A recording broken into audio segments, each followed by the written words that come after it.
Dear students, MA previous के paper first administrative theories and management में हम आज डिसीजन मेकिंग यानी कि निर्णय के बारे में जानेंगे।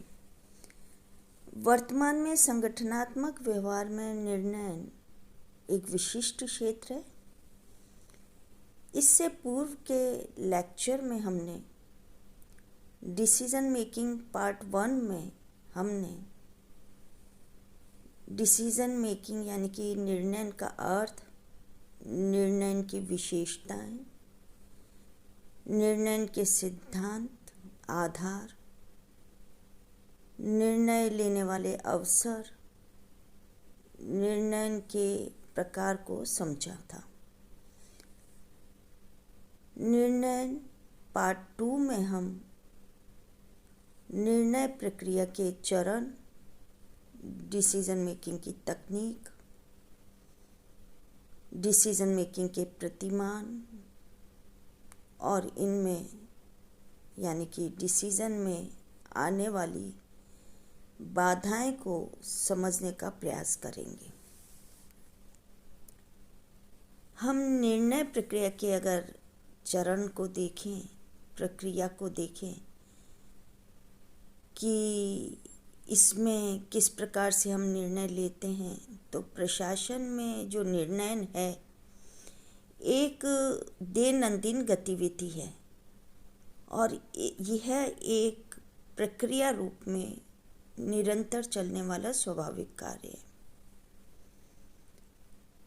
हर्बर्ट साइमन ने निर्णय प्रक्रिया के 3 चरण बताए। नंबर 1, आसूचना क्रिया यानी कि बुद्धिमत्तापूर्ण जो क्रिया होती है, ये निर्णय प्रक्रिया का ये जो है प्रथम चरण है, जिसमें कि समस्या का पता लगाया जाता है और इसमें इस समस्या से संबंधित आवश्यक सूचनाएं, आंकड़े और तथ्य एकत्रित किए जाते हैं। अर्थात इसमें निर्णय लेने के अवसरों तथा स्थितियों का पता लगाया जाता है। सेकंड जो चरण है प्रारूप क्रिया का, जिसके अंतर्गत यानी कि द्वितीय चरण में विभिन्न विकल्पों और उनकी जो संभावित कार्यविधि हैं उनका विकास और विश्लेषण किया जाता है। जो तीसरा चरण है कि विकल्प चयन क्रिया का, यह डिसीजन मेकिंग का तीसरा और अंतिम चरण है। यह अंतिम चरण ही निर्णय है। इस चरण में समस्त उपलब्ध विकल्पों या कार्यविधियों में से किसी एक का चयन कर लिया जाता है जो कि सर्वोत्तम होता है, सर्वोत्कृष्ट होता है। और इस प्रकार हम देखें तो निर्णय प्रक्रिया में जो तत्व हैं, महत्वपूर्ण तत्व, वो इस प्रकार हैं। नंबर 1, संगठन के लक्ष्य तथा उद्देश्य, संगठन की नीतियाँ, किसी भी ऑर्गेनाइजेशन का जो नेतृत्व होता है, लीडरशिप होती है, वो भी एक महत्वपूर्ण तत्व है। प्रशासनिक परिस्थितियाँ, विकल्पों का मूल्यांकन और अंतिम चयन, ये सभी तत्व जो हैं निर्णय प्रक्रिया में निर्णायक भूमिका निभाते हैं। और इन तत्वों के जो इर्द गिर्द या इन तत्वों के द्वारा ही निर्णय निर्धारित होता है। सामान्यतः प्रशासनिक निर्णय प्रक्रिया जो होती है वह इस प्रकार से होती है कि उसमें सबसे पहले उद्देश्यों का निर्धारण होता है, यानी कि समस्या की व्याख्या या जो विश्लेषण है उससे पूर्व निर्णयकर्ता अधिकारी के लिए ये बात आवश्यक हो जाती है कि जो समस्या है, जो प्रॉब्लम है, उससे संबंधित उद्देश्यों को जानना आवश्यक होता है।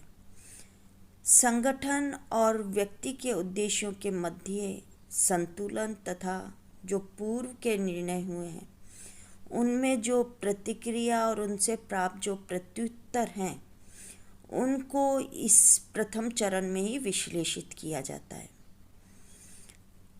जो दूसरा निर्णय प्रक्रिया का स्टेप होता है उसमें है कि समस्या की व्याख्या की जाती है कि इस चरण में ये जानने का प्रयास किया जाता है कि जो वास्तव में समस्या क्या है। समस्या के वास्तविक स्वरूप को समझना अति आवश्यक हो जाता है। चेस्टर बर्नार्ड ने समस्या की व्याख्या करने से पूर्व समालोचक तत्व को ज्ञात कर लेने पर बल दिया कि समस्या की जो विभिन्न आयाम हैं उससे देखने पर उसका जो वास्तविक स्वरूप है या जो समालोचक तत्व हैं वो मिल जाते हैं। इसके पश्चात समस्या का विश्लेषण किया जाता है। जब समस्या के उद्देश्य उनको परिभाषित कर लिया जाता है, उनकी व्याख्या की जाती है, उसको जानने के पश्चात समस्या का संपूर्ण विश्लेषण किया जाता है और इस तीसरे चरण में ये ज्ञात किया जाता है कि निर्णय किससे लेना चाहिए, किस किस की इसमें सहमति लेनी चाहिए तथा किस किस को निर्णय की सूचना दी जानी चाहिए। अर्थात समस्या के व्यापक परिदृश्य को देखा जाता है, उसको ढूंढा जाता है। इसके पश्चात जो वैकल्पिक समाधान है उनका विकास किया जाता है और निर्णय प्रक्रिया के इस चौथे चरण में उन विकल्पों की खोज की जाती है कि जो समस्या के समाधान के क्रम में सहायक सिद्ध हो सकते हैं। इसके पश्चात जो नेक्स्ट स्टेप आता है कि विकल्पों की छंटनी की जाती है, यानी कि जितने भी विकल्प होते हैं उन विभिन्न विकल्पों का मूल्यांकन किया जाता है कि कौन सा विकल्प किस कारण से अधिक व्यवहारिक या अव्यवहारिक सिद्ध हो सकता है। निर्णय के इस चरण के पश्चात सर्वश्रेष्ठ विकल्प का चयन किया जाता है। निर्णय का ये जो चरण है यही चरण डिसीजन है, यही चरण निर्णय है। इस चरण में उपलब्ध तथा मूल्यांकन किए गए विकल्पों में से किसी एक सर्वश्रेष्ठ विकल्प को समाधान या निर्णय के रूप में, जो कि किसी समस्या से संबंधित है, के रूप में चुना जाता है। सर्वश्रेष्ठ विकल्प का चयन करने में निर्णयकर्ता की जो पद स्थिति है, अनुभव है, अनुसंधान और विश्लेषण, विकल्पों की संख्या, समस्या की प्रकृति तथा उपलब्ध सूचनाएं इत्यादि निर्णायक भूमिका निभाते हैं। इसके पश्चात निर्णयों का क्रियान्वयन का चरण आता है जिसमें कि निर्णयों का क्रियान्वयन करवाया जाता है। निर्णय कर लेना और उसका क्रियान्वयन कराना दो पृथक प्रक्रियाएं हैं।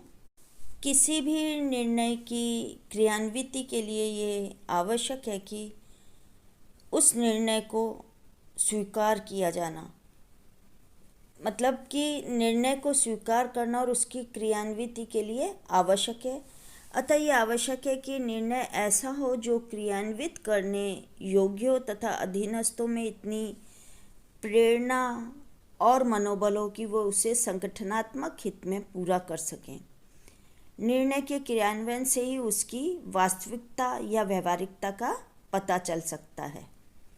साथ ही किए गए निर्णय तथा उसकी क्रियान्विति का प्रत्युत्तर प्राप्त करना या अनुवर्तन करना भी आवश्यक है, क्योंकि इसी से निर्णय का मूल्यांकन हो पाता है। निर्णय प्रक्रिया के इन चरणों को देखें, अर्थात निर्णय के ये जो चरण है ये केवल एक व्याख्या है, ये पूर्ण रूपेण आदर्श चरण नहीं है, क्योंकि विभिन्न संगठनों में निर्णय के चरण भी भिन्न भिन्न हो सकते हैं। अब हम ये जानने का प्रयास करेंगे कि डिसीजन मेकिंग की क्या टेक्निक होनी चाहिए, निर्णय की क्या तकनीक होनी चाहिए। किसी भी संगठन में निर्णय प्रक्रिया की सैद्धांतिक एवं व्यवहारिक जो स्थिति है ना तो एक जैसी रहती है और न ही सभी व्यक्ति निर्णय में किसी एक निश्चित विधि या पद्धति का प्रयोग करते हैं। एक ऑर्गेनाइजेशन में तथा एक ही व्यक्ति द्वारा भिन्न भिन्न अवसरों पर अलग अलग टेक्निक्स, अलग अलग तकनीक निर्णय में काम में ली जाती है। निर्णय से संबंधित जो विभिन्न टेक्निक्स हैं वो इस प्रकार हैं। विवेकशीलता टेक्निक की विवेकशीलता से आश्रय हम यहाँ ये ले सकते हैं कि उस बौद्धिक क्षमता से जिसमें हम अच्छे संवेदनात्मक तथा तार्किक निर्णय बुद्धि के द्वारा लेते हैं। सेकेंडली, संगठन तथा प्रबंध के कुशल संचालन के लिए बनाए गए सिद्धांतों या नियमों को आधार बनाकर भी निर्णय किए जा सकते हैं। ये एक तरह से प्रबंध सिद्धांतों की तकनीक है। प्रबंध या प्रशासन के सिद्धांत स्वयं डिसीजन नहीं है, स्वयं निर्णय नहीं है, बल्कि वे संगठनात्मक निर्णय में सहायता अवश्य कर सकते हैं।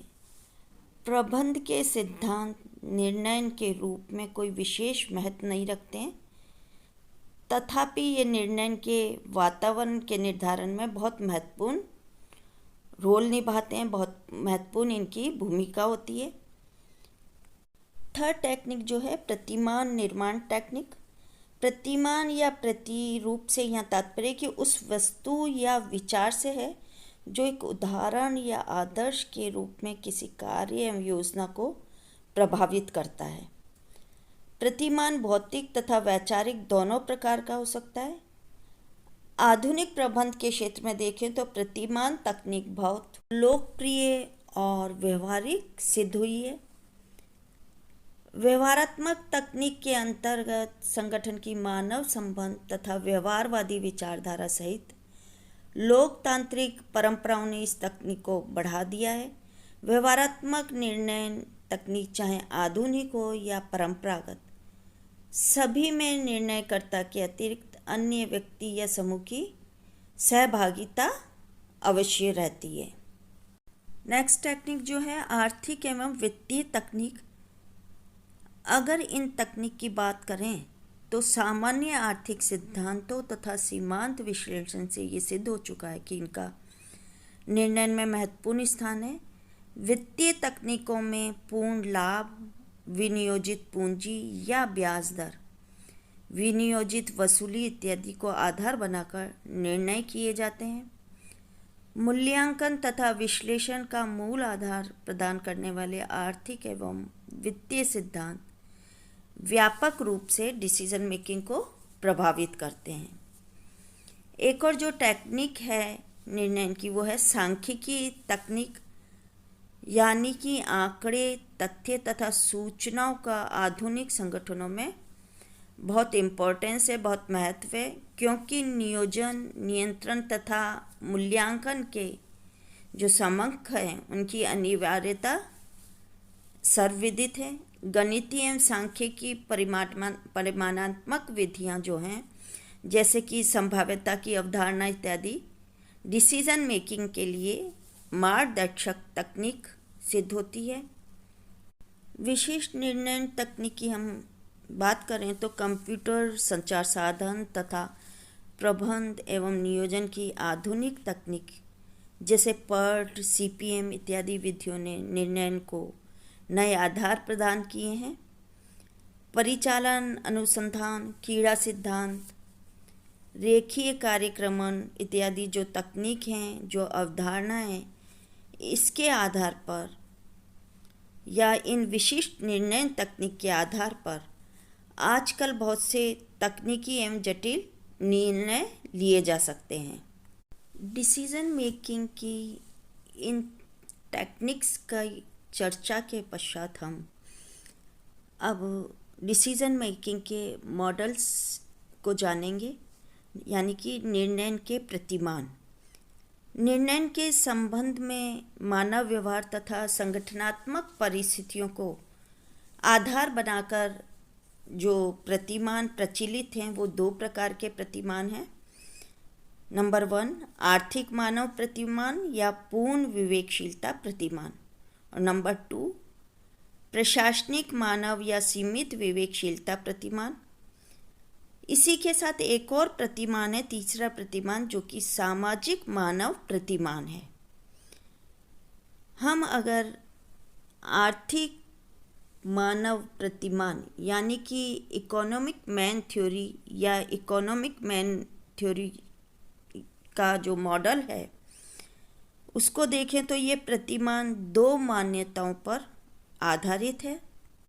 पहली जो मान्यता है कि मनुष्य आर्थिक रूप से विवेकशील होता है, और इस मॉडल की जो दूसरी मान्यता है कि मनुष्य क्रमबद्ध तरीके से लाभ या उपयोगिता की प्राप्ति के लिए अधिकाधिक प्रयास करता है। हर्बर्ट साइमन ने आर्थिक मानव प्रतिमान के 5 आयाम बताए हैं।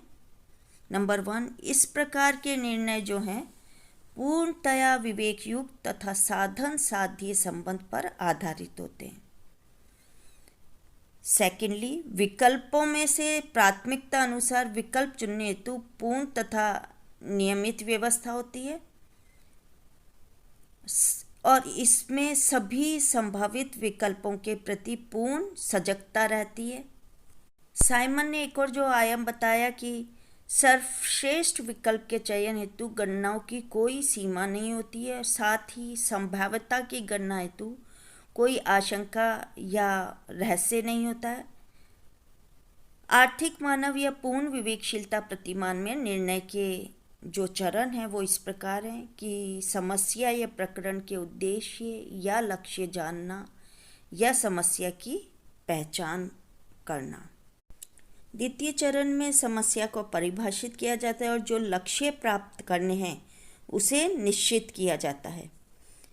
थर्ड जो चरण है कि जो स्टेप है कि वैकल्पिक साधनों के मूल्यांकन के लिए प्रमाण विकसित करना और समस्त वैकल्पिक कार्यविधियों को खोजना, साथ ही प्रत्येक विकल्प के संभावित परिणामों पर रिजल्ट्स पर विचार करना और प्रत्येक विकल्प के परिणामों को समग्र रूप से टोटल रूप से जानकर ये देखना कि इसमें श्रेष्ठ विकल्प कौन सा है और श्रेष्ठ विकल्प को चुनना, और साथ ही जो इसका लास्ट जो स्टेप है कि निर्णय को क्रियान्वित करना। डिसीजन मेकिंग का जो दूसरा मॉडल है कि प्रशासनिक मानव या सीमित विवेकशीलता प्रतिमान। ये प्रतिमान मध्य मार्गी है जिसमें व्यक्ति न तो पूर्ण तार्किकता और न ही पूर्ण भावुकता के आधार पर निर्णय लेता है। हर्बर्ट साइमन ने प्रशासनिक मानव के निर्णयों के 4 आयाम बताए हैं। नंबर 1, प्रशासनिक मानव यानी कि जो व्यक्ति है विभिन्न विकल्पों का चयन करते समय केवल संतोषजनक या ठीक ठाक या पर्याप्त रूप से अच्छे विकल्पों से ही संतुष्ट हो जाता है। उसके लिए उचित कीमत या पर्याप्त लाभ इत्यादि मापदंड संतुष्टिदायक हैं। सेकंड, प्रशासनिक मानव ये मानकर चलता है कि वास्तविक संसार लगभग रिक्त यानी कि विकल्पों से विहीन है, अतः सरलीकरण के द्वारा संतुष्टि प्राप्त कर लेता है। तीसरा जो आयाम है कि अधिकतम के बजाय संतोषजनक का चयन प्रशासनिक मानव की विशेषता है, अतः वह संभावित विकल्पों का निर्धारण किए बिना ही संतुष्टिदायक विकल्प चुन लेता है। चूंकि प्रशासनिक मानव है जो वो संसार को रिक्त मानता है, अतः वह अपने सामान्य ज्ञान, अंगूठा नियम या व्यापार के दांव पेचों के अनुरूप निर्णय ले लेता है। डिसीजन मेकिंग के इन मॉडल्स को जानने के बाद हम ये जानने का प्रयास करेंगे कि वह कौन सी बाधाएं जो कि किसी भी ऑर्गेनाइजेशन में, किसी भी प्रशासनिक संगठन में निर्णयों को, डिसीजन को लेने में और उसके क्रियान्विति में बाधाएं आती हैं, उसको जानेंगे।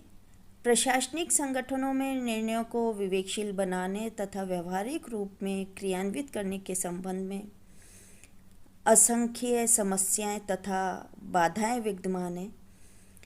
एक प्रबंधक के सामने निर्णय के संबंध में जो 3 समस्याएं उपस्थित रहती हैं वो इस प्रकार हैं। सबसे पहले तो उसके सामने यही समस्या आती है कि जो विभिन्न समस्याएं, जो बहुत सी समस्याएं या प्रकरण है उनमें सबसे पहले किसे निपटाए और किसका समाधान किया जाए। दूसरा कि किसी समस्या की अनिश्चितता को समाप्त करने के लिए कितना प्रयत्न, समय और धन लगाए। तीसरा, समस्या के समाधान के लिए वे किस विकल्प को अपनाएं। इन बाधाओं के अतिरिक्त भी कई अन्य बाधाएं हैं, वो इस प्रकार हैं।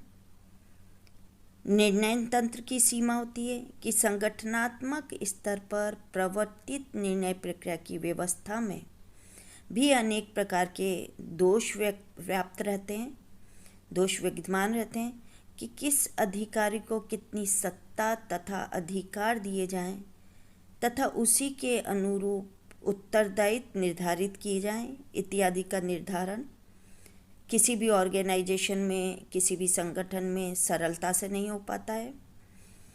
सेकेंडली, मानव व्यवहार की अपनी सीमाएं होती हैं कि निर्णय वास्तविक रूप में मानव व्यवहार का मूर्त रूप होता है जो अन्य किसी के व्यवहार को प्रभावित करता है, इफेक्ट करता है। प्रत्येक व्यक्ति की अपनी एक पारिवारिक, सांस्कृतिक, शैक्षिक, सामाजिक, राजनीतिक और आर्थिक पृष्ठभूमि होती है जिसके अनुरूप व्यक्ति के विचार, मूल्य और संस्कार पल्लवित होते हैं, बनते हैं। साथ ही आयु, जाति, धर्म, भाषा, देश, काल, बुद्धि और चरित्र निर्णय को व्यापक रूप से प्रभावित करते हैं। अभिनति की भी समस्या यानी कि बायस होना व्यक्ति का भी एक समस्या है। अभिनति या बायस का जो तात्पर्य है कि कुछ तिरछा या एक और झुका हुआ, ले सकते हैं हम इसका अर्थ कि जब किसी व्यक्ति का जो मत है या जो विचार है वह सशक्त ढंग एवं पक्षपातपूर्ण रूप में एक और झुके हुए प्रतीत हो तो इसे अभिनति कहा जा सकता है, बायस कहा जाता है इस मत को। तो अभिनति के कारण निर्णय में विवेकशीलता का समावेश कठिन हो जाता है। दैनिक कार्य प्रणाली या समस्याएं भी कई बार व्यक्ति पर इतनी हावी हो जाती हैं कि वह महत्वपूर्ण निर्णय, दीर्घकालीन निर्णय या तात्कालिक महत्व के निर्णयों को भी टालता रहता है। इस प्रकार से ये बाधाएं डिसीजन मेकिंग को, निर्णय को प्रभावित करती रही हैं। थैंक्स।